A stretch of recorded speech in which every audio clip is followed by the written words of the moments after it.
രാഹുൽ മാങ്കൂട്ടത്തിൽ അങ്ങനെ ചരിത്ര പുരുഷനായി മാറാൻ പോവുകയാണ്. മറ്റൊന്നും കൊണ്ടല്ല, രാഹുൽ മാങ്കൂട്ടത്തിനെതിരെ നിയമസഭയിൽ DK മുരളി MLA ഒരു പരാതി നൽകിയിട്ടുണ്ട്. ആ പരാതിയുടെ അടിസ്ഥാനത്തിൽ നിയമസഭാ എത്തിക്സ് കമ്മിറ്റി ഈ വിഷയത്തെക്കുറിച്ച് അന്വേഷിക്കുകയും നടപടി സ്വീകരിക്കുകയും ചെയ്യുമെന്നാണ് ഇപ്പോൾ ലഭ്യമാകുന്ന അറിവ്. അങ്ങനെയാണെങ്കിൽ നിയമസഭയുടെ ചരിത്രത്തിൽ തന്നെ ആദ്യമായി അയോഗ്യനാക്കപ്പെടുന്ന, പ്രത്യേകിച്ച് പെൺവിഷയത്തിൽ അയോഗ്യനാക്കപ്പെടുന്ന നേതാവായി ആദ്യത്തെ MLA ആയി രാഹുൽ മാങ്കൂട്ടത്തിൽ മാറും. അതുകൊണ്ടാണ് ഞാൻ രാഹുൽ മാങ്കൂട്ടം ചരിത്ര പുരുഷനാകാൻ പോവുകയാണെന്ന് പറഞ്ഞു. അത് ഒരു വസ്തുത. അത് ലീഗൽ അല്ല, നിയമസഭയുമായി ബന്ധപ്പെട്ട ആ വസ്തുത. ഇനി രണ്ടാമത് ആ കേസിന്റെ മെരിറ്റിലേക്കും കേസിന്റെ അന്വേഷണത്തിലേക്കും പോവുകയാണെങ്കിൽ, ഇന്നലെ വരെ ചില ആളുകൾ പറഞ്ഞ് നടന്നു രാഹുൽ മാങ്കൂട്ടം പെട്ടു, രാഹുൽ മാങ്കൂട്ടത്തിനെ പെടുത്തി എന്നൊക്കെ പറഞ്ഞു നടന്നു.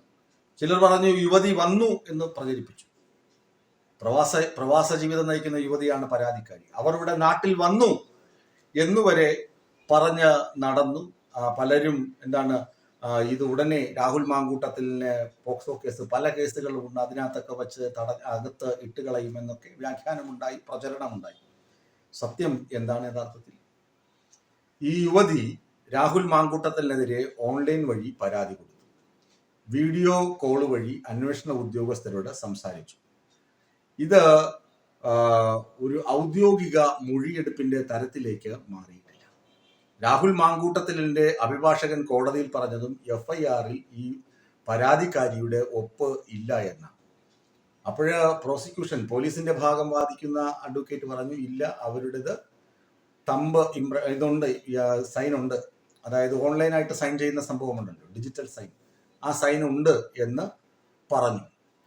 ഈ FIR-ന്റെ സാങ്കേതികത്വം ഒന്ന് അവിടെ നിൽക്കട്ടെ. രണ്ട്, ഇത്തരം പരാതികൾ ലഭിച്ചാൽ, പ്രത്യേകിച്ച് സ്ത്രീ പീഡന പരാതികളൊക്കെ ലഭിച്ചാൽ പരാതിക്കാരുടെ രഹസ്യമൊഴി നിർബന്ധമാണ്. നമുക്കറിയാം രാഹുൽ മാങ്കൂട്ടത്തിനെതിരെ ആദ്യഘട്ട വിവാദങ്ങൾ വരുന്നത് കഴിഞ്ഞ ജൂലൈ മുതലൊക്കെയാണ് ആദ്യഘട്ട വിവാദങ്ങൾ വരുന്നത്. അപ്പോഴൊന്നും രാഹുൽ മാങ്കൂട്ടത്തിനെതിരെ പ്രത്യക്ഷത്തിൽ ഒരു റിട്ടേൺ കംപ്ലൈന്റ് ഉണ്ടായിരുന്നില്ല. ഇങ്ങനെ പറഞ്ഞ് നടക്കുകയായിരുന്നു. അപ്പോൾ പാർട്ടിയിൽ നിന്ന് സസ്പെൻഡ് ചെയ്തു.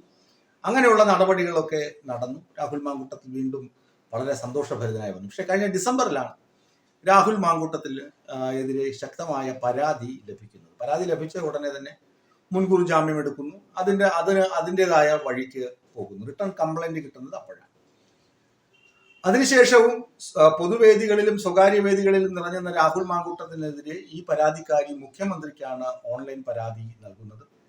എന്നിട്ട് പരാതി കൊടുത്തിട്ടും നടപടിയൊന്നും ആയില്ലേ എന്ന് ഈ പരാതിക്കാരി അവരുടെ സുഹൃത്തിനെ വിളിച്ച് ചോദിക്കുമ്പോഴാണ് പിന്നീടും പരാതി ഒന്ന് അനക്കം തട്ടി രാഹുൽ മാങ്കൂട്ടത്തിന്റെ അപ്രതീക്ഷിതമായ അറസ്റ്റ്, അല്ലെങ്കിൽ രാത്രിയുള്ള ഓപ്പറേഷൻ രാഹുൽ ഹണ്ട് എന്ന് വേണേൽ നമുക്ക് വിളിക്കാം. രാഹുലിനെ ഹണ്ട് ചെയ്തു, വേട്ടയാടി. എന്നാൽ ഈ യുവതി നേരിട്ടെത്തി മൊഴി കൊടുത്തോ, വിശ്വാസയോഗ്യമായ രഹസ്യ മൊഴി കൊടുത്തിട്ടുണ്ടോ എന്ന് ചോദിച്ചാൽ ഇതുവരെ കൊടുത്തിട്ടില്ല. ഇനിയെങ്കിലും മനസ്സിലാക്കുക, യുവതിയുടെ രഹസ്യമൊഴി ഇതുവരെ അന്വേഷണ ഉദ്യോഗസ്ഥർക്കോ അല്ലെങ്കിൽ മജിസ്ട്രേറ്റ് കോടതിയിലോ ലഭിച്ചിട്ടില്ല. അതുപോലെ തന്നെ പരാതിക്ക് അല്ലെങ്കിൽ ആരാണോ പീഡകൻ, ഇപ്പോൾ രാഹുൽ മാങ്കൂട്ടത്തിലാണ് പ്രതിയായി നിൽക്കുന്നത്, വാദിഭാഗത്തുള്ള യുവതിയുടെ വൈദ്യപരിശോധന നിർബന്ധമാണ് ഇത്തരം കേസുകൾ. ആ വൈദ്യപരിശോധനയ്ക്ക് അവർ ഇതുവരെ വിധേയയായിട്ടില്ല. ഇതുവരെ അവർ നാട്ടിലെത്തിയിട്ടില്ല. ഇതുവരെ അവർ മൊഴി കൊടുത്തിട്ടില്ല. അന്വേഷണ ഉദ്യോഗസ്ഥർക്ക് മുന്നിൽ ഫിസിക്കൽ പ്രസൻസോടുകൂടി അവരിതുവരെ വന്നിട്ടില്ല. എല്ലാം ഓൺലൈനിൽ നടത്തുന്ന ഇടപാടുകളാണ്. ഒരു പക്ഷേ എങ്കിൽ അവർക്ക് അവിടെ ഉള്ള ജോലി തിരക്ക്, ആരോഗ്യ പ്രശ്നങ്ങൾ, അങ്ങനെ പല കാരണങ്ങളാകാം. പിന്നെ കാനഡയിൽ നിന്ന് കേരളം വരെ വരണമെങ്കിൽ ഉണ്ടാകുന്ന സാമ്പത്തിക ചെലവ്, പിന്നെ ഇപ്പോഴും അവിടുത്തെ കാലാവസ്ഥ, അങ്ങനെ ഒരുപാട് ഘടകങ്ങളുണ്ട് ആ യുവതി കേരളത്തിൽ എത്തുന്നതിന് തടസ്സമായി നിൽക്കുന്ന ഘടകങ്ങൾ. ഇവിടെ കേസ് ബലക്കണമെങ്കിൽ ആ യുവതിയുടെ മൊഴി അത്യന്താപേക്ഷിതമാണ്. അത് ഇപ്പോൾ നിങ്ങൾ ചില ആളുകൾ പറയുന്നത് പോലെ മൊഴി കിട്ടി എന്നൊന്നുമല്ല, അവർ മൊഴി വന്ന് കൊടുത്തേ തീരും. അതിനുവേണ്ടി ഇപ്പോൾ പോലീസ് ഒരു നിയമോപദേശം തേടിയിട്ട് ഹൈക്കോടതിയിൽ അനുമതി ചോദിക്കാൻ പോകുന്നതേ ഉള്ളൂ. എന്താണ് അനുമതി? ഒന്നുകിൽ വീഡിയോ കോൺഫറൻസ് നടത്തി അവരുടെ മൊഴി രേഖപ്പെടുത്താൻ ഹൈക്കോടതി അനുവദിക്കണം. അല്ലാതെ നേരത്തെ ഈ വീഡിയോ കോളിലൂടെ അന്വേഷണ ഉദ്യോഗസ്ഥരോട് സംസാരിച്ചു എന്ന് പറഞ്ഞതുകൊണ്ട് അത് ഔദ്യോഗികമാകില്ല. അത് കുറ്റാന്വേഷണത്തിന് അല്ലെങ്കിൽ വിചാരണ വേളയിൽ അത് വലിയൊരു തെളിവായി എടുത്തു കാണിക്കാൻ കഴിയുകയില്ല എന്ന് ചുരുക്കം. അതുകൊണ്ടാണ് കോടതിയുടെ അനുമതിയോടുകൂടി വീഡിയോ കോൺഫറൻസ് വഴി ഇന്ത്യൻ എംബസിയുടെ സഹായത്തോടുകൂടി, ഇന്ത്യൻ എംബസി കാനഡയിലുണ്ടല്ലോ, അവരുടെ സഹായത്തോടുകൂടി, ഇനി അവരുടെ ഇന്ത്യൻ എംബസി വേറെ ഏതെങ്കിലും സ്റ്റേറ്റിലായിരിക്കും, അവിടെ നിന്ന് ചിലപ്പോൾ ഒരു 200-300 കിലോമീറ്റർ സഞ്ചരിച്ചാലാകും ഈ യുവതി ഉള്ള സ്ഥലത്തേക്ക് പോവുക. ഇനി എംബസിയുടെ സൗകര്യം നോക്കണം, സമയം നോക്കണം, അല്ലെങ്കിൽ യുവതി അങ്ങോട്ട് പോകണം. ഇതൊക്കെ വലിയ ദൂരങ്ങളിലാണ്. കാനഡ എന്ന് പറയുമ്പോൾ ചെറിയ രാജ്യമാണ്, ചെറിയ ജനസംഖ്യയാണെങ്കിലും നമ്മൾ പ്രതീക്ഷിക്കുന്നത് പോലെയല്ല. വിമാനത്താവളങ്ങൾ പലതാണ്, പല സ്റ്റേറ്റുകളാണ്, അതായത് പല പ്രവിശ്യകളാണ്, പലരും വളരെ വളരെ ദൂരെയാണ് താമസിക്കുന്നതൊക്കെ. അപ്പൊ നമുക്ക് ഇവിടെ നിന്ന് കാസർഗോഡ് പോകണമെങ്കിൽ 10 മണിക്കൂർ യാത്ര വേണ്ടി വരുന്ന, അല്ലെങ്കിൽ എറണാകുളം വരെ പോകാൻ എത്ര സമയം വേണ്ടി വരുന്നത് പോലെ ഒരു സ്ഥലത്ത് നിന്ന് മറ്റൊരു സ്ഥലത്തേക്ക് എത്തണമെങ്കിൽ ഒരു വ്യക്തി വേറെ സ്ഥലത്തേക്ക് വളരെയധികം ദൂരം താണ്ടേണ്ടി വരും. അപ്പൊ ആ സൗകര്യങ്ങളൊക്കെ നോക്കി ഹൈക്കോടതിയുടെ അനുമതിയോടുകൂടി മാത്രമേ ഇനി മൊഴിയെടുക്കാൻ സാധിക്കുകയുള്ളൂ. ഇങ്ങനെ ഒരു നീക്കം പോലീസ് നടത്തണമെങ്കിൽ പോലീസ് എന്ത് വന്നാലും ആ അതിജീവിതയോട് പലതവണ സംസാരിച്ചിട്ടുണ്ടാകും അന്വേഷണ സംഘം സംസാരിച്ചിട്ട് അവർ ഇങ്ങോട്ട് വരണമെന്ന് ആവശ്യപ്പെട്ടിട്ടുണ്ടാകും.